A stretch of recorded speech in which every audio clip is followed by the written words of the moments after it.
Because in the technical term, when the scientists discuss the theme of climate, they use a window of 30 years to describe an epoch wherein they will put in a system to norm. This is a climate epoch, more or less 30 years. We know that this situation here didn't begin 30 years ago, right? The situation we're dealing with here in terms of climate, in terms of carbon emissions, it began thousands of years ago. It began at some point in the human history where the human being decided he was not going to be a good relative in the natural world. He was going to leave his relationship from being one of the kinships of Mother Nature. You see the tree. What do they have to say about climate? You see the grass. You see the clouds. All of these, you see the creatures of the natural world. And I ask you a simple question. Young people, relatives, are they not also nations of the Mother Earth along with us? Yeah.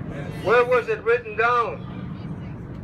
Where was the law put in place? Where was the Governor Ducey of the day when he said the human being is going to decide everything, going to be the decider for the climate of this planet? Is this true? No. If you believe this is true, that's where the problem is. If the human being believes he's going to be the determiner, the decider for the natural world that we have around us, guess what's upon us? We now are in the very era of climate, not just change. We are in climate chaos right now. That horizon isn't over there, it's now here. When you can have 3 Category 4 storms, typhoons coming across the Pacific Ocean at the same time. It never happened before. There was never even Category 3s before. It went from 2 to 4, exponential. So what am I saying? We have to do the same. We have to build this movement exponentially to get not only to Paris, to get back to where we should have been all along. What am I saying? Tupac, Enrique, Acosta, I am a member of the original nations of this territory. This state here, Arizona, this government, this is an immigrant government. The climate didn't stop at the border. The climate doesn't stop at the border, ni going this way or that way. And guess what? We, the Nicantraca, the original nations, we never put that border there. We never asked that border to come here. We still abide by our traditional, original laws of nationhood, of being of Mother Earth, that says, as nations of Mother Earth, we are all equally responsible for the well-being of all of life. Not just our humans, but all of life. And in that responsibility, we have the right to a say on how the policies of government are going to impact the environment that we are all responsible for. Why? Because in the climate justice movement, in the people's climate movement, I'm going to say it. Tell me if I'm right or wrong. There's no they. It's all us. Am I right? Yes. You're right. In the climate movement of the peoples, there is no they. It's all us, because we're all going to drink the water. We're all going to breathe the air.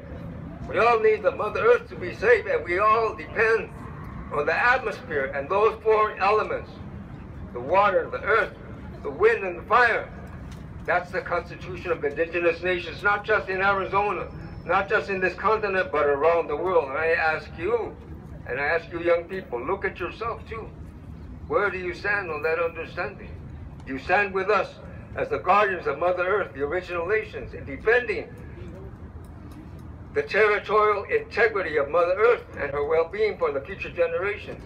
You stand with us. If you do, then when we get to Paris and beyond Paris, you will also be participating in this movement for justice. And justice, we're not talking about justice in a Judge Judy courtroom. This isn't about justice. This is talking about having equilibrium in the natural world, of being at well-being with the natural systems of the earth.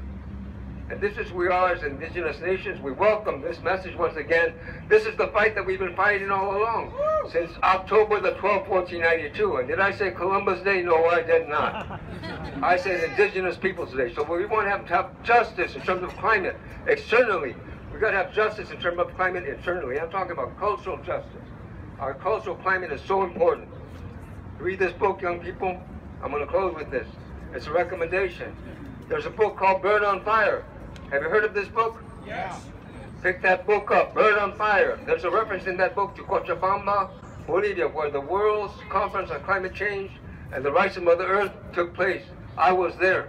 We have delegations right now in Bolivia talking to President Morales about how we're going to take our agenda forward to Paris. But in that book, it talks about the issue of we cannot aspire to have a people's climate justice platform at the state legislature if we have social injustice in our neighborhoods and our communities. We don't have social justice in our neighborhoods and our communities, and that means 1070's got to go. Right on. That's what that means. Yes. 1070's got to go if we want this. Just to reinforce that point, all of these issues of justice are interrelated, interconnected, and if we're going to have justice with our climate, we have to have justice with ourselves. Is this not so? Sir. Yes, sir. Thank you for your kind attention. All right, Tupac! Thank you, Tupac. Now, do we have Maria Myers?